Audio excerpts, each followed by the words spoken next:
Good. Clustering, that's a topic. It's unsupervised learning. So what's cluster analysis? Primarily start with the definition of a cluster. A cluster is nothing but a collection of data objects, a collection of records. And what we're looking for is we should have similar data points falling into the same cluster, and dissimilar ones, which are not alike, should fall into different clusters. That's our objective. So one of the primary characteristics, in order to cluster, we should be able to find similarities between data points. That's how we can put points belonging to the same cluster as those with similarities, more similarities than the ones belonging to different clusters. And it's considered to be unsupervised learning because we don't presume any labeling. That doesn't exclude the case of clustering labeled dataset. We can cluster labeled dataset also, but as an activity, clustering is unsupervised primarily because we don't presume, we don't require labels to do clustering. All we need is the notion of a similarity or a dissimilarity defined between training points or data points under consideration. Applications of cluster analysis includes, we can use it for grouping data points to find insights in data distributions. For example, you can cluster market basket data from an e-commerce portal and find out what are those customer behaviors, or you can cluster market baskets with different items and do a itemized clustering and see like what sort of items are typically brought together. Or that's one way of, or you can cluster the web logs of say students in a particular e-education e-learning application, and looks like and understand what are their typical behavior in with respect to the content being shared and the class material shared out there. You can cluster data pertaining to customers of a bank and decide the customer behaviors and identify parameters define which essentially another parameters which essentially defines the notion of loyalty in customer behavior. You can cluster data points of a telecom operator and decide find out clusters with regular spend on that particular or a particular service, or identify patterns of usages, patterns of customer behavior, patterns of spend, patterns of customer churn, meaning find out what are the characteristics of those clusters of people who typically switch between operators. You can do that. You can cluster documents and see what characteristics of certain documents are interesting. Say if it's essentially documents belonging to an newspaper application, you can see what topics, what kind of documents typically generate interest among its users. So you can do clustering as a standalone tool to get insight into the underlying data by grouping them appropriately. These are some of the examples that I thought it'd be interesting for you. So another application, a typical application of clustering would be a pre-processing step. I've got 1 billion data points. My algorithm beyond that cannot handle these 1 billion. Let me cluster these 1 billion data points, reduce that a number to a million or a few thousands or even hundreds, and then I use only the cluster representatives. So use clustering as a pre-processing tool so that you don't have to handle the what do you call the algorithm which you use down the line doesn't have to handle large volumes of data. Rather, you cluster data and you take out only the cluster representatives and use those cluster representatives to process further. So that's another application of typical application of clustering, and these are not the only applications. Applications vary from pattern recognition. Say for example, identify from a market basket data in an e-commerce portal. Say that milk and bread are brought together, and likewise things of the kind. We can identify patterns of click-through patterns in a web portal and identify the customer behavior. You can do pattern recognition in data.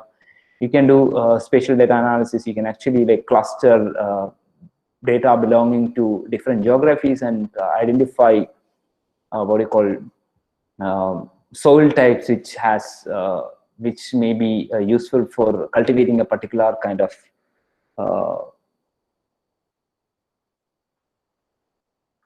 so particular kind of food or whatever, right, or a cash crop. So you can do such GIS application by clustering, and yeah, very recently I gave a talk on these lines. So then there is image processing. You can cluster images from satellite images, for example, and identify potentially interesting aspects from those images, and unearth interesting aspects for this what do you call environmental scientists, for example. And you can cluster medical images and identify areas which potential threats or new avenues for exploration by doctors or medical imaging people. So you can do like image processing with clustering. Economic sciences, you can do document clustering, e-commerce data clustering, cluster web logs to discover groups of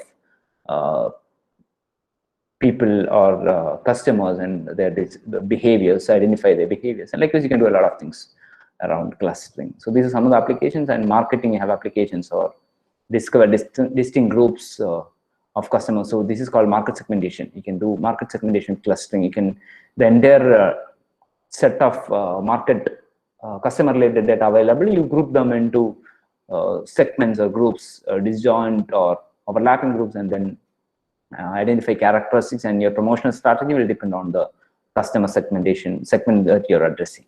Land use data can be similarly clustered for observations, which are interesting to GIS applications. Insurance, you can identify groups of people who may pose a threat to the business, and likewise loyal customers and things of the kind.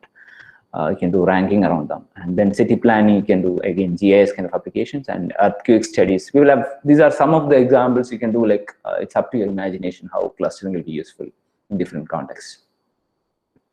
All right, and another natural question that will come to your mind is once you have grouped your available data, how do you define good quality, right? How do you define the quality of clustering? And cluster validity measures, there are a few papers and reviews around it, but still a highly debatable context. So like classification, you have the confusion matrix, measures of goodness in clustering is still debatable. But you can have some general guidelines. A good clustering method applied on a training on a data set should exhibit high intra-class similarity. That means intra-class meaning within class similarity should be high compared to inter-class similarity. So points belong to the same cluster should be more alike than points belonging to different clusters. So that's one of the good characteristics that a clustering algorithm should exhibit. The quality of clustering results depend on both the similarity measure, what sort of similarity measure that you apply, used by the methods, and its implementation, right? The quality of clustering methods is also measured by its ability to discover some of the hidden patterns, right? Are you able to find data groups with some interesting aspects, either to the business or to the application that for which you're applying clustering for? All right. So in general, high intra-class similarity and low inter-class similarity. Intra-class meaning within class similarity. So points belong to the same cluster should be more similar than points belonging to different clusters. So that's a good measure, and people have come out with different statistical measures on these aspects. But absolute measures for goodness of a cluster doesn't exist even today. So there are some review papers I may be probably sharing some of those review papers with you just to understand, but like your confusion matrix and classification, you don't have a well accepted, universally accepted notion of goodness for clustering algorithms. All right, measures of quality in clustering, similarity or dissimilarity is the most important one. Similarity is expressed in terms of the distance function, typically metric. it can even be measured. Definition of distance functions are very different for different types of values, and we look at, say for example, you have got a set of data points, so you need to group them into or primarily convert them into clusters. And the first thing that you would require to do grouping or clustering is, like, how do you define the notion of similarity or dissimilarity between pairs of data points? Right, that's the first thing. And you can use distance functions. Ideally you can use a metric, right? And it will depend on, say for example, you have got an attribute called color, right? Color can be red or green. How do you define the distance between a red and a green? It's so, or the similarity or dissimilarity between the attribute values red and green. There is something called color, and you've got two data points, one with the red color, other with green. How do you define the similarity or dissimilarity between these values, the red and green, across the dimension color? Right, this is a difficult question. So the kind of distance functions or similarity or dissimilarity measures will heavily depend on the type of data or the category of data that you are looking at. So I'll show you a few of them. And at times, so you have got your data defined in terms of color, and then probably smell, maybe geography from which you get. And you can have another feature which talks about what you call how frequently you get. Is it a what you call a flower which is always available, or it's seasonal, right? So when you're finding distance between two data elements, which is representing two flowers, some of those what you call attributes, maybe like color, may not be as important as whether it's seasonal or non-seasonal, or may not be very important as from your applications perspective, may not be very important as smell. So each of the dimensions will have, say, you can define the notion of distance or similarity or dissimilarity between each of the dimensions. And are all these dimensions be given equal importance, or all these features or dimensions should be given different levels of importance? So one of the ways in which you can address this problem is, like, you can do weights associated with different variables or dimensions. Your data may have multiple, your data may be defined in, say, 50 features. Are all these features equally important, or can we weigh them accordingly? All right. And the baseline is, it's very difficult to define this notion of a similarity, but you have practically available contexts with which you apply clustering. So, but the notion of similarity or dissimilarity measure is very important, because your clustering results will essentially depend on the similarity or dissimilarity metric that you use. All right. Typical requirements for clustering techniques, if you're coming out with a new algorithm for clustering, they would say, like, okay, applications would demand scalability, meaning you should be able to handle large volumes of data, both in terms of the number of dimensions as well as the number of data points. And you should be able to handle different types of attributes. Some of the attributes may be categorical. We'll see some of the types of attributes. Categorical, some may be numerical, some may be ordinal, some may be what you call real valued, interval based, right? And at times you would need dynamic data, meaning your clustering algorithm should be able to accommodate. Say, for example, you're clustering a data stream, a tutored data stream, right?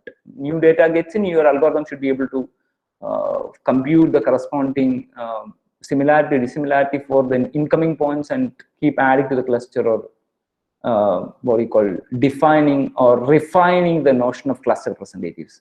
You should be able to do it. Discovery of clusters with arbitrary shapes. If your clusters are like, your data is well what you call behaved, and every cluster is convex in shape, then you don't have a problem. But think of a context, your data points is annular. Annular meaning you have got one group of points is the innermost ring in the annular part, and then you have annular rings around it. Your clustering algorithm may not find a correct annular ring. Each of the cluster, I mean, essentially annular ring, and your clustering algorithm may or may not find it. Discovery of arbitrary shaped clusters should be able to, it should be identifiable. Then you may not have enough of domain knowledge. You may not know, like, hey, these are the people belong to that cluster, these are the weblogs belong to that particular time of the day and things of that kind. So you should not presume that you know everything about the domain before you do clustering, right? You should be able to handle noise and outliers. Noise meaning what you call data, which is primarily like which doesn't belong to the actual body of content that it should encompass. Outliers are points which are slightly outside. So this is another so slightly perturbed data points, completely outside data points. We should be able to handle. Insensitive to order of input records. Say, for example, I've got 50,000 data points, and my clustering algorithm takes one data point at a time, and I can present the data in different orders, right? And my clustering algorithm should be able to produce the same output irrespective of the order in which the records are inputted. It should be order independent, all right? And high dimensionality is very connected to the scalability aspect. We should be able to handle high dimensional data. Incorporation of user specified constraints. I may say, like, okay, I need only a maximum of 50 clusters, right? I don't need any cluster which is more distant than this kind of a threshold. So I should be my algorithm should be able to incorporate user specified constraints into the context. And interpretability and usability. Once you have created clusters, you should be able to select what does those clusters represent, and your clusters should be usable in your application. So these are requirements of typical clustering techniques, primarily like good to have measures. And I want to emphasize here and say that all the clustering algorithms will not obey and will not have all these characteristics, right? Some of these characteristics may be present, some may not be, right? But you are looking for clustering algorithms this kind of good properties. All right, let's look at the attribute types. What are the types of data that you can typically get? Interval valued attributes. Interval valued, essentially these are real valued attributes which are primarily from an interval. Say, for example, age is what you call age is an example for this. Age can be anywhere between, say, 0 to, say, I mean, if you're considering people from Japan and all that, it means like age is between 0 and 125 or 150, whatever, right? That's age. Salary of a person, of an employee, will be between maybe like 5,000 rupees to 5 lakh rupees or 25 lakh rupees or whatever, right? It's 5 lakh rupees in monthly salary. The height of a person is between this value and that value. So likewise, you can, these are real interval valued variables, one type of variable. You can have binary valued, say, for example, he's what a graduate, not graduate, yes or no, graduate. The question, the attribute says graduate, yes or no, right? You can, that's a binary valued variable. Right, nominal type, ordinal type, and ratio variables will come there. Nominal is basically like beyond binary is nominal, ordinal is ordered, ranked, and ratio is basically like it's defined as a ratio between variables. And variables of mixer types. Let's see each of these types in detail. Interval valued variables, right? Some of the variables. So your data is defined in terms of n dimensions, features, attributes. Variable is the same thing. Right, your column names.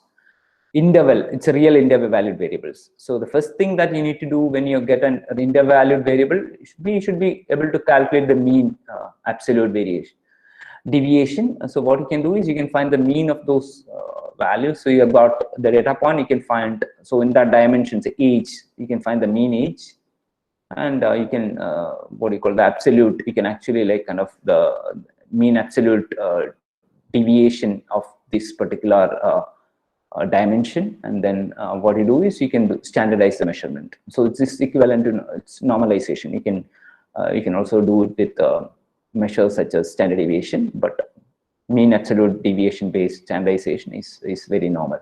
All right, so these are real valued variables. So you typically normalize the values based on a standard deviation or mean absolute deviation, and we can do that. That's one type of variable. So in this type of variables, real valued, how do you define the notion of similarity or dissimilarity? Where popular measure would be Minkowski. So Minkowski distance is essentially like between pair of data points I and j, where xi to xi 1 to p is the dimension, and the next data point is xj data point 1 to p. So both these are p-dimensional vectors. How do you define? The distance is defined as what you call the absolute, you find the absolute value across this, and then we basically like kind of you take the square root of the values, which are essentially sum of the difference between the values, right? So essentially like with so essentially like in this particular case, you can see like the v of I comma j is defined in terms of what you call, in each of these dimensions you find the absolute values, absolute values between the dimensions, and then you what you call then you add it up across dimensions and you put it. If the exponent is yes, yeah, that's what Minkowski distance. And if the value of q in this particular case is 1, you call it Manhattan distance. If q is 1, you call it Manhattan distance, also called city block distances. It's essentially like you add the absolute differences, right? If you put a value of 2 for q, what you get is Euclidean distance, and you can very well see that it's a measure. So this is all about numerical values. How do you handle, how do you find the similarity, dissimilarity between objects in a numerical case? Binary variables, you can go anywhere between, say for example, it's a contingency table. It's a table which talks about, right, you have got objects I and object j, and there are cases, these are actually variables where the values are yes or no or 0 or 1 kind of context. And in that table, you can observe that so a 1 being represented, so both objects I and j have 1s. That's one case. So there are a such cases, and 1 is what you call corresponding to that particular position. In object I you have a 1, and object j have 0. That's b number of cases. Likewise, the other way around. 0 in object I, the corresponding value in object j is c. Is 1, so there are c such cases, and object I and object j both are having zeros is d, right? So there are and there are cases where the what do you call the variables are essentially like the binary variables are essentially like we presume them to be symmetric.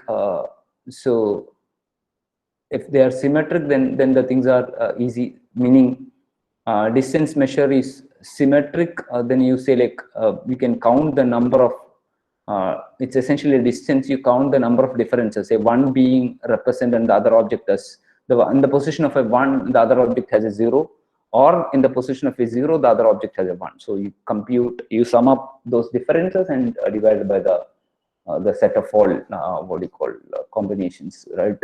A plus b plus c plus d. So that's symmetric. And dissimilarity, what you do is in the basically the asymmetric case meaning this attribute is not a symmetric attribute. So for example, what do you call its asymmetric case typically would be so the distance between what do you call a month, I mean basically like is it a husband and wife, that would be the typical example. So for example, so married or unmarried would be like more symmetric, or the distance between, say, distance from what do you call January, if you see asymmetric case, typical example would be like what do you call the distance between the month of January and December, right? December to January is only one month away, but January to December is like 12 months away. So this is the case of an asymmetric context. Right, an asymmetric context again would be, say for example, a defaulter, what do you call? I mean, there is a field called a defaulter, right? So the distance between a defaulter and a loyal customer, right? So defaulter and a loyal customer, and loyal customer and defaulter. Defaulter is primarily like what do you call, somebody who is still a customer, but who has not paid the loan what do you call, properly. So there are two what do you call, contexts here. The one representing a loyal customer and 0 representing a defaulter. Right, you want to find and you presume that so defaulter getting identified as a loyal customer and loyal customer getting identified as defaulter. These are the two distances, right? Loyal to loyal and defaulter to defaulter is okay, but loyal to defaulter and defaulter to loyal, you don't presume that they are symmetric. All right, the distances are not symmetric. So in that context, what you do is you find the differences B plus C, where you make the difference, and you see the below thing, I to J. I to J, what you add is you have B plus C at the below. A, what is A? 1 to 1. So basically, like I to J is I only count at the denominator. I only count what you call loyal being identified as loyal. All right, I don't give any importance to the basically, like my denominator will only have that sort of a thing. So what happens there is the other one, right? When it comes to the J to A, D distance between G and I would be B plus C divided by, instead of it'll have B plus C at the denominator, then it'll add D, which means that the defaulter. So the distance will be different. All right, the distance values will be different in this particular case. So, and another thing is, this is one form of Jacquard. Jacquard is essentially like overlap divided by union. That's what Jacquard. Jacquard is another context which is used typically in the binary variable world. Jacquard is defined as like between two sets. The Jacquard coefficient is essentially like the overlap, the cardinality of the overlap divided by the cardinality of the union. So a very similar context over here also. So, and people have worked out on different slight variations of it, and you can see that here also. So all I want to say is, in the case of binary variables, there are two contexts that you need to be primarily worried about. One is, are we treating what do you call binary? Is either 0 or 1, or yes or no. You have got two values. So yes being identified as yes is okay, no being identified as no is okay, but yes being identified as no and no being identified as yes, are these the same? Are they treated what do you call, alike? If they are not treated alike, we call it asymmetric binary variables. In that's the case, you have to have an asymmetric notion of similarity. All right, you need to use a metric which is what do you call, which can capture that asymmetry between the values of the variables. So next comes nominal variables. Nominal is essentially a generalization of binary, and so it can take more than two values. So for example, color red, yellow, blue, green. This is a nominal variable. The simplest is a number of matches divided by number of variables is the simplest notion of simple matching. And people have you can complicate it further. Use large number of binary variables to create new ways of looking at it. You can even use a variance of Jacquard over here. Nominal variables, how do you define the notion of distance? Ordinal is ordered. It's again nominal, but there's an order. Rank is an example. So what you can, so it's basically there is an ordered sequence of values. Either can be discrete or continuous, and the rank is important. The way you define the distance is basically like map the range into 0, 1 by replacing the, so basically like you take the rank, the order, right? You select 1, 2, 3, etc. So you give a rank to each of the elements, right? You've got F attribute, you've got multiple colors, and you know that red is better than green is better than whatever. If that is a context, the domain context, you give a ranking, and based on once you have the ranking, you can easily convert that to a number, right? So you can actually like map the range into 0, 1 by say rank minus 1 divided by the number, basically how many are there, minus 1. So you remove the base, so you get a number, and then you can handle it as interval scale. You can use it as very similar to the real value. You can design measures such as, you can use measures such as a Manhattan or a city block or a Euclidean distance out there. All right, that's what ratio scaled is another class. it's a positive measurement on a nonlinear scale. So that, I mean, what happens here is, so it's it's very similar to, I mean, it's actually scaled over a nonlinear, it's represented over a nonlinear scale. Say for example, I would say like the price of a particular item with demand. So as the demand goes up, it's the price is, I mean, let's assume that it's exponentially growing. So, and you have it over a particular period. And what you need to do is, you can't treat what do you call, the problem here is, since it's nonlinear, the growth is nonlinear in that particular variable, in the domain of that variable.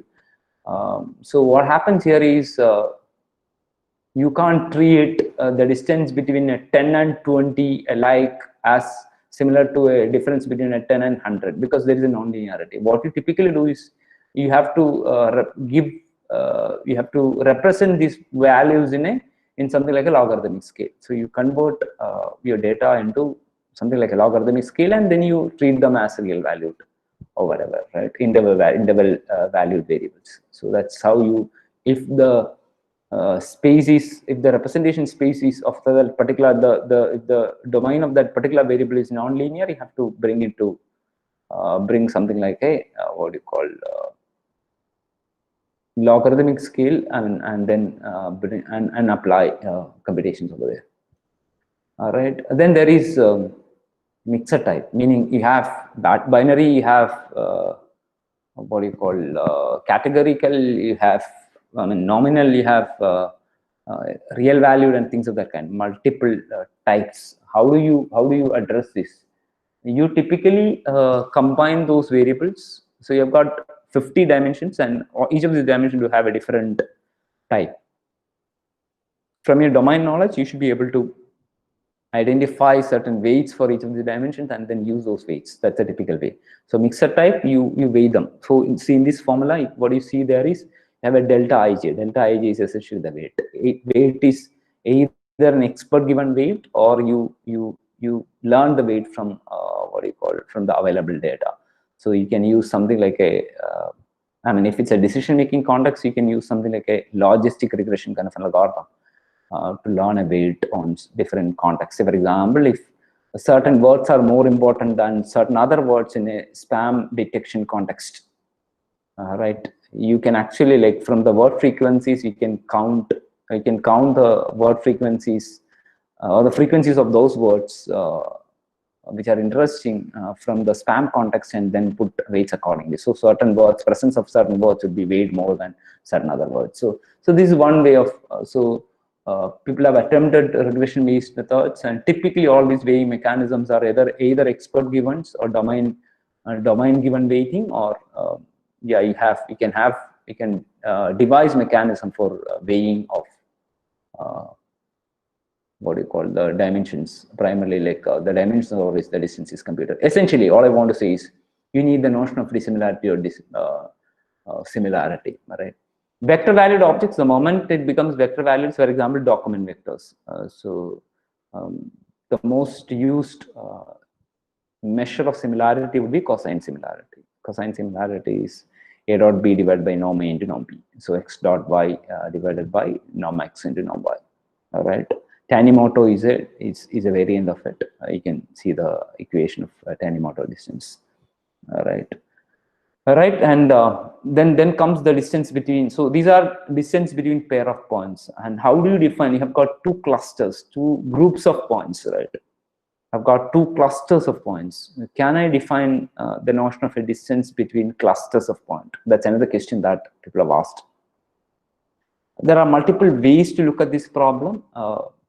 The primary one being, which is primarily which came into existence from agglomerative, meaning hierarchical clustering algorithms. These are two variants of primarily three variants of it: single link, complete link, and average link. So you have got clusters, two clusters of data points, and the distance between two clusters is defined as the smallest distance between an element in one cluster and an element in another cluster. Say, for example, you've got two clusters of data points. You can find all the pairwise distances, right? All the pairwise distances.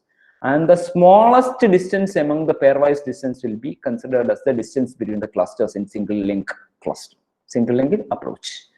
The other approach, the another variant of it is called complete link approach. So you can, again, you find the all the pairwise distance between the points from those clusters. Say, for example, you take one point from this cluster and the point from this cluster, and you find all the pairwise distances, and you define the distance between these clusters as the largest distance among these pairwise distances. That's called complete link.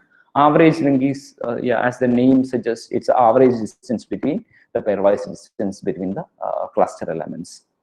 All right. Another way you can define the distance between clusters is like you have got two clusters. You can find the centroid, the most centrally located element, and then you can find the centroid of this cluster and the centroid of this cluster. Again, you find the average or the mean, arithmetic mean of the clusters, and it works only for as you know, it's numeric valued vectors. Then you can say like the distance between the centroid of those clusters becomes the distance between the clusters.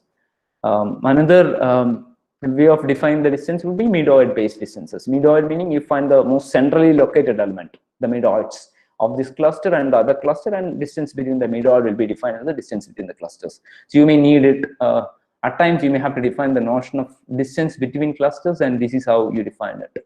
These are some of the most popular ones. These are not the only ones. Right, centroid is a middle of the cluster. Essentially, like you take all the points and then divide it by the number of points.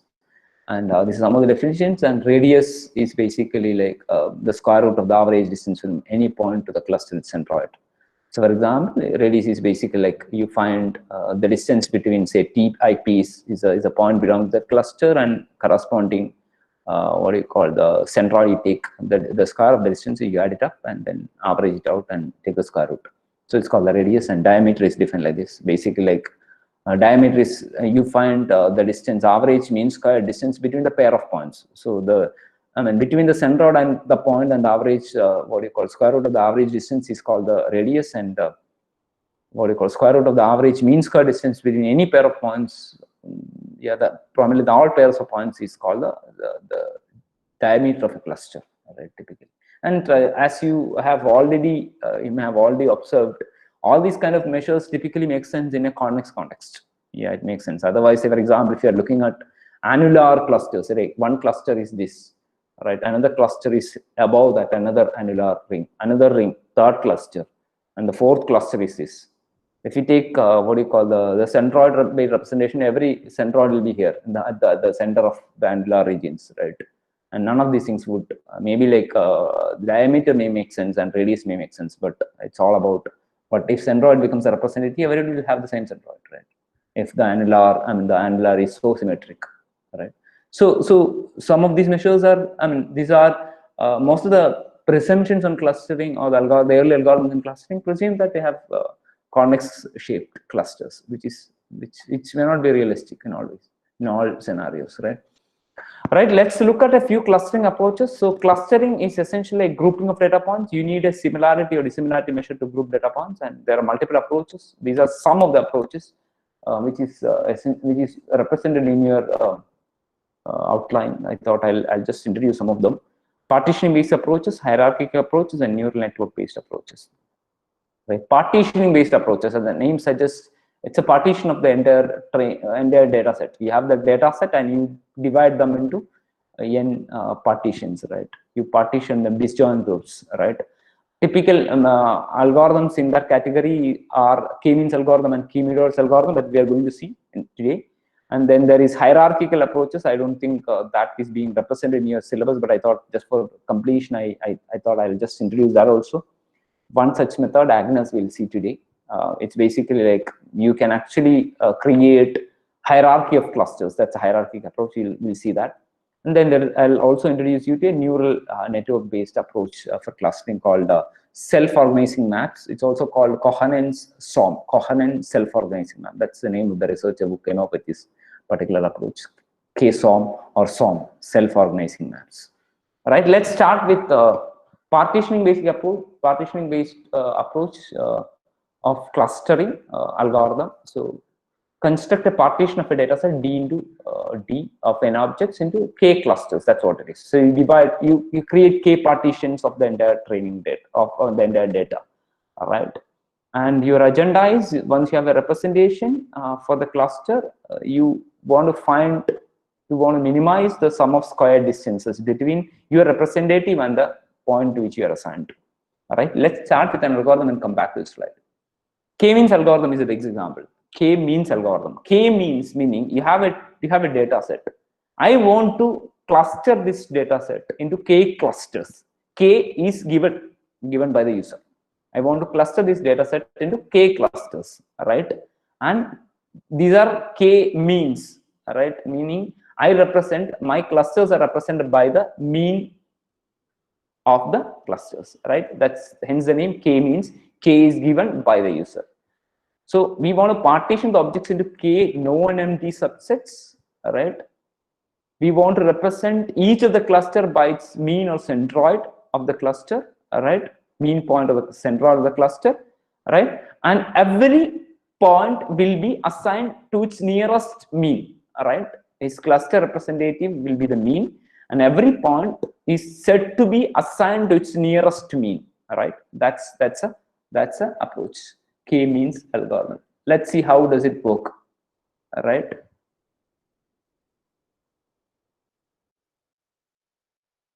So you start with K-means. You start with, you have got, say, let's assume that you have got 50,000 data points. I want to cluster this into, say, K-means. I say that I want to cluster them into 15 clusters. K is 15. 15 means. The way the algorithm works is pretty straightforward, simple. 15 means is my clustering approach, right? I've got 50,000 data points. I randomly pick 15 data points from these 50,000 data points. I randomly pick 15 data points from these 50,000 data points. And I say my initial set of means are these randomly chosen 15 data points, right?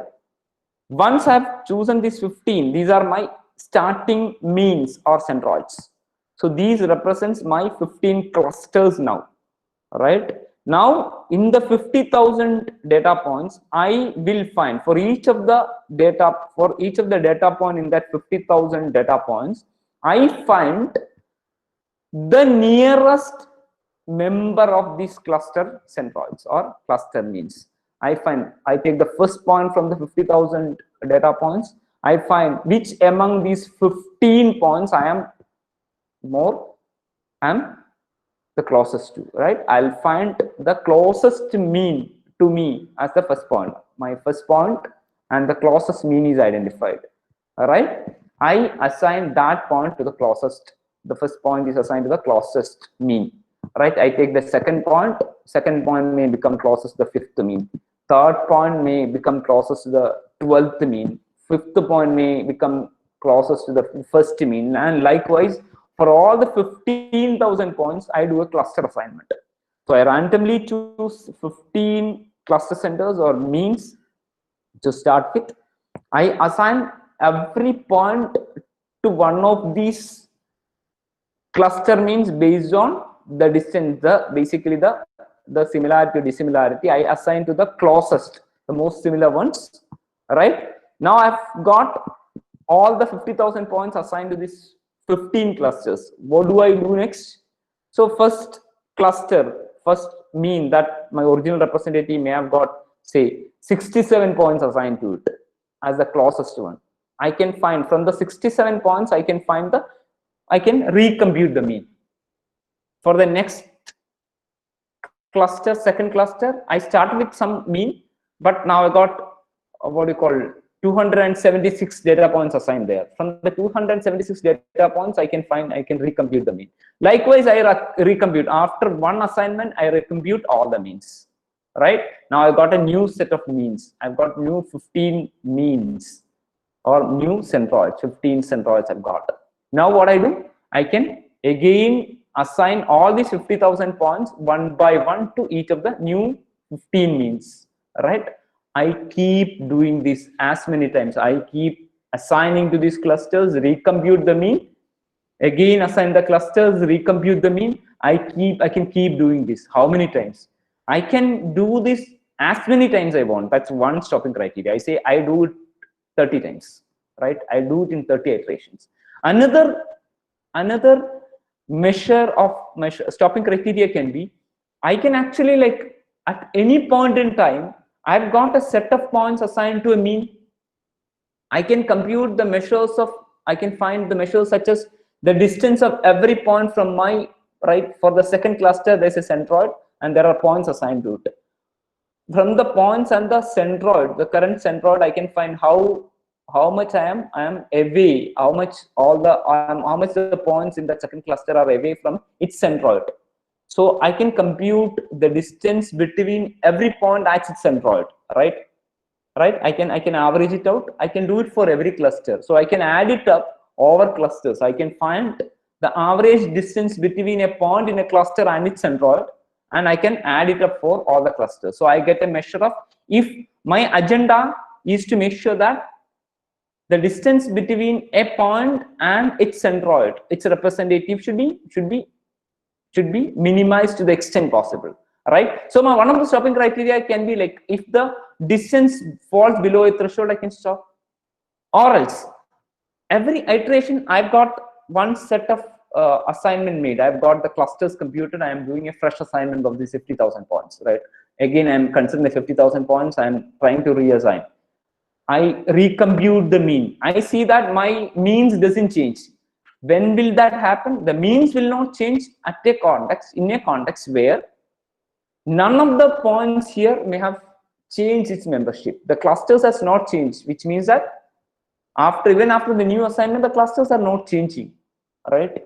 If I observe that context, I say, like, hey, there is no point in going through these iterations again and again, because the clusters are not changing, hence the cluster centers are not changing.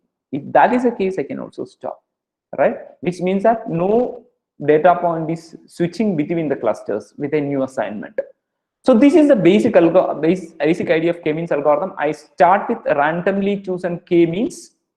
I keep assigning my training from the training data. I choose k-means. That will be my k centroids to start with. I keep assigning my points based on the nearness parameter computed using the distance measure, and then I recompute the mean for each of the cluster. I reassign, reassign the points, recompute the cluster, reassign, recompute. Right, this happens as many times till cluster centers doesn't change, or the distance measure between any point and the centroid falls below a predefined threshold, or there are algorithms which stops when some predefined n number of iterations are exhausted. Right, these are the three ways in which this k-means algorithm can work given. So what happens is, compute seed points as the centroids of the cluster in the current partition, recompute, assign each object in new cluster the nearest seed point, go back to step 2, meaning you recompute, reassign, recompute. This is called k-means algorithm. Here the cluster centers are the representatives, right? The advantage of this algorithm is it's basically like, if you have got n points in the data set, and k is the number of clusters, and t is the number of iterations which is the algorithm stops. You have only order tkn. It will be the complexity of computation, right?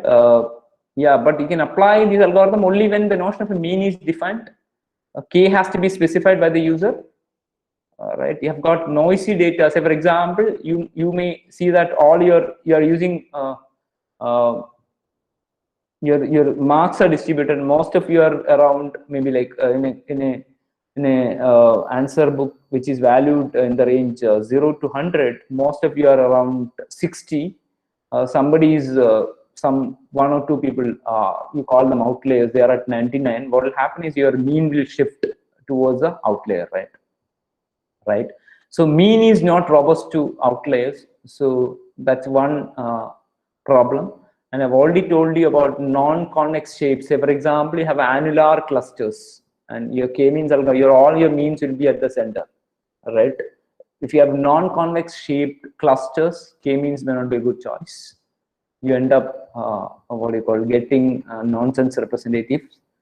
K-means algorithm is sensitive to outliers. I've told you already, because see, the mean is essentially can get easily affected by outliers. Say, for example, I told you everybody in your class is having the mass in the range 50 to 60, and there are few cases which are what do you call in the highest level achievable. It's at hundreds and 99s and all that.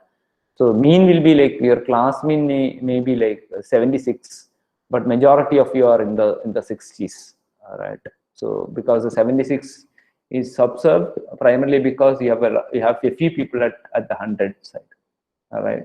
So mean is not a very good representative. So K-means algorithm is said to be not robust to outliers, all right? And you can apply this algorithm only in context where the notion of mean is defined, and non-convex shaped clusters. A mean may not be a good representative. Say, if you have a well-defined convex shape, it's fine.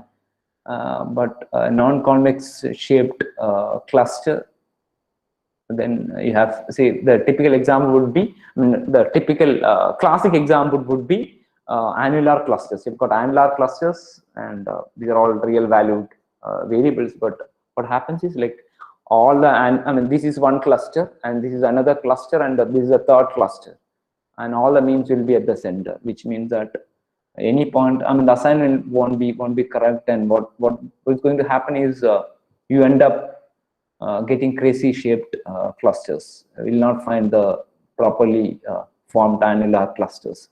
So non-convex shaped clusters, K-means miserably fails, and applicable only in the context of what do you call the notion of means, context in which the notion of mean is well defined. All right, this is one partitioning based method. K-means is the best example, is the simplest example. So your agenda is, if you look at this equation, see, this is your cluster representative. You can presume this as a mean, and this is your point. Distance between the square distance between the point and the cluster representative, you sum it up over all the points in that cluster, and you sum it up all the clusters, right? Your agenda is to minimize. This is your objective function. You want to minimize this, the distance between the point and its cluster representative, and you sum it up across all the clusters, and you want to primarily minimize, right? You want to achieve global optima, you have to have you have to do an exhaustive enumeration of all partitions. You can do, like, I mean, you can do finitely many, but you have to enumerate all those partitions. One is, the other approaches are algorithms like K-means and K-medoids. I'm going to look at K-medoids also. K-means McEwen in 1967, that's the paper. Sender, that's algorithm. And K-medoids and its variant Palm, Kaufman and Ruziv in 87, that came out with this paper on K-medoids. So I hope K-means is clear to you, the algorithm of K-means is clear to you, and we'll move on to K-medoids algorithm, because mean is not a robust representative, and that's where people said, hey, let's go. Mean is not robust to outliers, and mean may not, so the mean of a set of data points may not be an element of the set. Most of the cases will not be an element of the set. Right. K-medoid, what is a medoid? Medoid is essentially the median, primarily the median. Median is the most centrally located point. Instead of the mean or the centroid, can we use the median of the data points, right? Medoid of the data points. Medoid is, or median is, the most centrally located data point. So the cluster representative for a group of points, the cluster representative in the case of K-means is what do you call the mean, the centroid. In the case of K-medoid, it will be the median or the medoid, all right? And both these algorithms can start with a random initialization of means, and your K is always specified. You start with K initialization of centroid or a medoid, and then you keep assigning, you keep refining it, right? So assign, recompute, and then do it. But K-medoid algorithm is a little more complex, and I'll take up medoids algorithm again. The medoid algorithm, I told you, it's again partition based approach. 87 paper, which is essentially partitioning around medoids Palm. So start with an initial set of medots. You randomly, from your training data, you randomly pick what you call, say I've got 15 medots algorithm. So 15, just like the 15 centroids algorithm, 15 means algorithm, K medots algorithm, you start with 15 medots. You start with 15 medots. All right, you can now assign primarily like kind of, I don't know whether we are actually like, we have the right representative. I've got 15 medots randomly start with. What I can now do is I can replace each of these 15 medots, all right, based on a strategy. So strategy is, if I replace any of these medots with by one of its competitors, can I replace this medot? I've got starting with random initialization. I am trying to look for opportunities. I look for opportunities in through which I can replace this medot with a better medot, all right, if it improves the total distance of the resulting cluster. That's what it is. That's what is the algorithm. It's called partitioning around medot. Kaufman 87. Use real objects to represent the cluster. Select K representatives arbitrarily random for each pair of non-selected objects. Right? You've got K representative chosen. You've got an object H. All right, non-selected object H. So H is not now a part of the medots already chosen. Selected object I is actually one of the medots. Calculate the swapping cost. If I replace, say for example, I start with random selection of 15 medots. All right, that's my current point. And I've got 50,000 data points, 15 medots are chosen. That's my random initialization. Each of these 15 can get replaced by maybe by a better point from that 50,000, right? Maybe a better point from that 50,000. H is one candidate from that non-selected point, and I is one of my representative. I will replace this medot with that H, provided replacing H with I improves my clustering quality. So you calculate what is called a swapping cost. And the swapping cost is basically less than 0, you will replace, meaning like if you have a betterment by replacing H with an I, you will primarily replace I with H. So you start with 15 randomly chosen. I take the first medot and see whether from that 50,000 can I get a better candidate, right? How do I do? I compute the swapping cost. How do I compute the swapping cost? I'll show you with an example. All right, the swapping cost is computed like this. I've got multiple contexts. All right, see, you look at the data points, top left. I've got data points I, J, H, and a T. All of you. I've got data points I, J, H, and a T. All right. I, J, and H in the top left figure, I, J, and H belonging to the same cluster, and currently T is belonging to a different cluster. That's a current context, right? T is some data point belonging to some other cluster represented by somebody else. Current representative for the current representative, I repeat, current representative for the cluster where I, J, and H falls is I.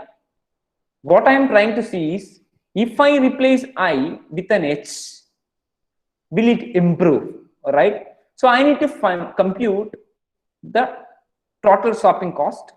Total swapping cost of will be the cost added for all the possibilities. There are 4 possibilities. The first possibility is, let me tell you about the first top left diagram. See, there is I, which is the current representative, H is the current candidate, and J is a point. If I replace I with H, J will still continue to be with the same cluster. I is my current cluster representative, H is the candidate representative. If I replace I with H, if J continues to be with this cluster, the cost of replacing I with H, in the context of the data point J can be computed as distance of JH, meaning now with replacement, what you call the cost will be like the distance between J and H, because H will be the new representative, distance between J and H minus distance between J and I. All right, so this is essentially like how the distance will improve or will increase or decrease by replacing I with H. That's it in the context of J. This is one context. The context is simple. I, H and J belong to the same cluster. Replacing I with H will not change the membership of J. That's one context. Very next context. Look here. Look here. Top right, this particular diagram. In my current context, H and I belong to the same cluster and T and J belong to different clusters. Right? Right? The cost of replacing I with H,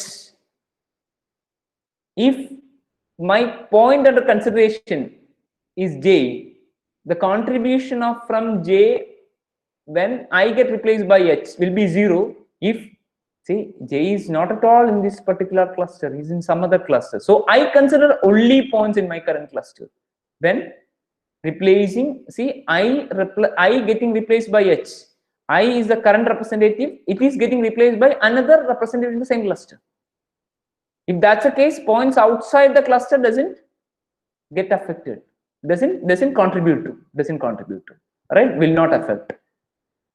The third, so basically this is a context where everybody is I getting replaced by H, J is in the same cluster, I getting replaced by H, J is not in the same cluster.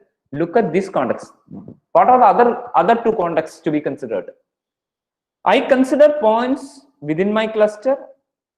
I don't consider points outside my cluster. What are the other contexts? A point within my cluster can go to another cluster if I get replaced by H. A point within my cluster go to an outside cluster if I get replaced by H. What the fourth possibility?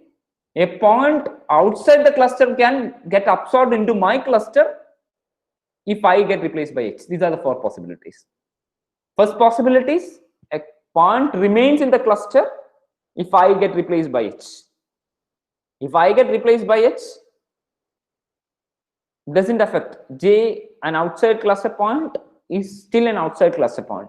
If I get replaced by H, a new point can get into the cluster. If I get replaced by H, a new point can go out of the cluster. Look at here. I get replaced by H. Cost of I getting replaced by H is, say, look at this point T. This is I, this is H, this is J. What is happening here? Distance of JT. What is JT? If I get replaced by H, what will happen? The point J will get assigned to the cluster T. So the now distance between the J and its cluster representative will be Tj comma T minus the original one was Tj comma I. So this is a context where switching I with H, meaning replacing I with H as the cluster representative for this cluster will result in J getting lost to another cluster. So this will be the change in cost. What about this particular possibility? The fourth possibility, I getting replaced by H. Right? I get a new cluster. That means J, I get a new point. The new point, the point J, which was originally not here, I is here. I is getting replaced by H. All right? The point J will now get assigned to H rather than T, which means that with the distance between the gain would be the distance between the new representative H and J minus original distance was distance between J was with T, distance between J and T. So you sum up the cost corresponding to all these four possibilities for a point will have all these possibilities. You consider, so the way PAM works is you start with random representatives. All right, you have, say, 15 is the K in K-medoid algorithm. Medoid is nothing but median. You start with 15 medoid algorithm. All right, you randomly start with 15 medoids randomly chosen. Now you find out for every point, if that point, all right, if that point getting what you call is replacing this particular. So you are taking the first mid-odd and see whether the first point in that data set is replacing this point. What will happen to the rest of the points? For the rest of the points, 4 possibilities. The possibilities are, right, currently that point is no way connected to me and is not going to affect at all, right? It's outside the cluster, doesn't affect, I don't care, cost is 0. But that point is a part of the current cluster, it's a part of the cluster represented by I, because that currently that's a closest cluster, and with H also it becomes that for that particular point, H also with I getting the first point getting replaced by that point by the new representative, that point and the candidate point J under consideration is again in the same what you call group class or the cluster, right? In that case, yes, it is actually the distance changes, cluster membership doesn't change, right? That's the second possibility. The first possibility is the cluster membership, it's outside and it remains to be outside.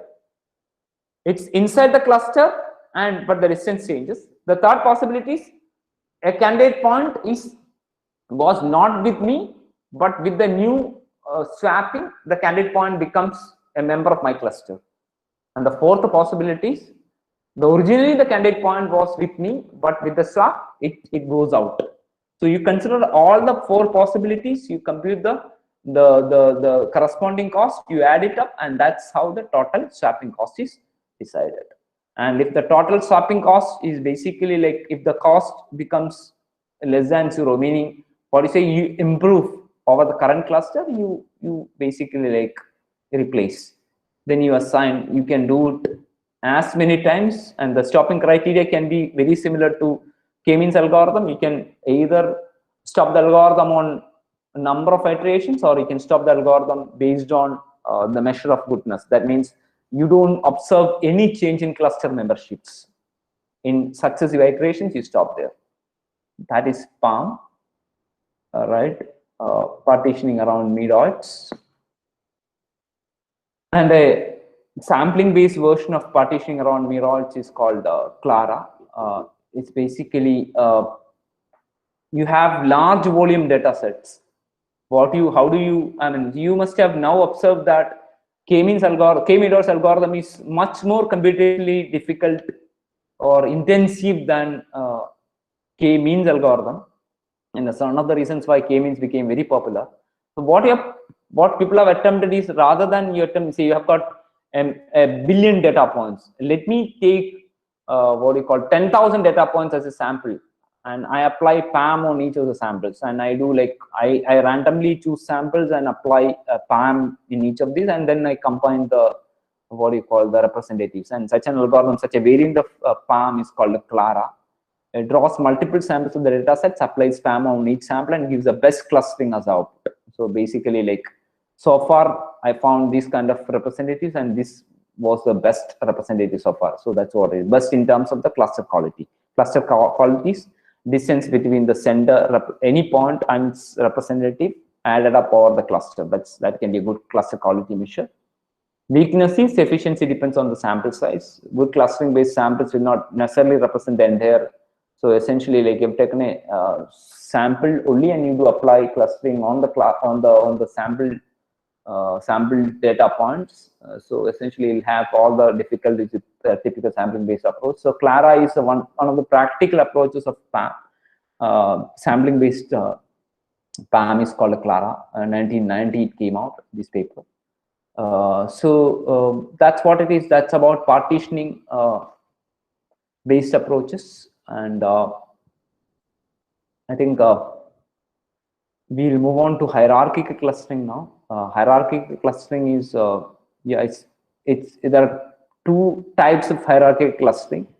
One is what do you call bottom-up approach and top-down approaches. But the most popular ones being the bottom-up approach. So what you can do is you can use distance measures as in the earlier case. Doesn't require the K to be specified as in K-means algorithm. but you'll have a termination condition. This is called Agnes and agglomerative clustering approach. Agnes is agglomerative nesting of clusters introduced by Kaufman in 1990. It uses single link method. So you start with, how does it work? You start with individual data points, and you treat each of the individual data points as singleton clusters with single membership. Then you find what you call pairs. You find to cluster them together. Primarily, like you pair them together at the first level. You find the distance between the two, and the most similar ones will be clustered. Right, and you can say like, okay, if the distance between the data points are below a threshold, you can cluster them. You can say like, I don't pair them unless otherwise that's below a threshold. So you near ones you cluster them, and then beyond that point you can actually like kind of what you call cluster them at higher level, where the distance between the clusters will be used as so you always combine the near clusters. Initially you start with singleton clusters. Everybody is a single cluster, right? Then you find pairwise distances. You find the points which are most alike, right? These 2 points go together, so you put them in one cluster. These 2 points go together, these 2 points go together, and likewise. This is bottom up. You keep constructing that hierarchy. Then you have got many clusters with maybe 1 or 2 elements. Then you can combine clusters based on what you call the distance between clusters. And Agnes uses what you call single link. So the distance between the clusters will be we have got 2 clusters, and you find the distance between the clusters. You find the pairwise, all the pairwise distances, and the smallest among the pairwise distance will become the distance between the clusters, called the single link clustering. So the merged nodes having the least similarity and go on building this is called single link based clustering approach, hierarchical clustering approach. Agnes is one. And this kind of approaches you can typically represent in the form of a dendrogram. It's essentially like you combine these two, then this goes into, and likewise, basically like the entire nesting of partitioning of clusters, you can represent that as a dendrogram. And it's a good representation. So basically at any level, and where do you stop? You stop when everybody is in the same cluster. So I want clustering at this point. So I can do a level wise cutting. That's what is happening in a typical hierarchy clustering. Don't worry too much about it. I just wanted you to have an awareness on this, because this is not a part of your QSAT syllabus. So hierarchical clustering is it's essentially like a clustering approach which works by hierarchically creating clusters in a bottom-up fashion. That's what it is typically, right? But if you remember, the partitioning was more of a top-down. Basically, you keep splitting data points. Now it's the other way around. You keep aggregating data points. It's hierarchical. I wanted to give you both the perspectives. Agnes or agglomerative clustering is one example of it. Agglomerative nesting is Agnes. You can read about the paper, and typically represented the hierarchical clustering or even what you call decomposition based approaches. You can represent the form of a dendrogram, and the tree structure will give you an idea about how the clusters actually happens. You can cut the tree at the level of your level at which you need abstraction, and then you go from there. Right. So before I get into one more approach, neural network, I can potentially answer a few questions around this and then move on to neural network based approach. I'll stop my recording over here.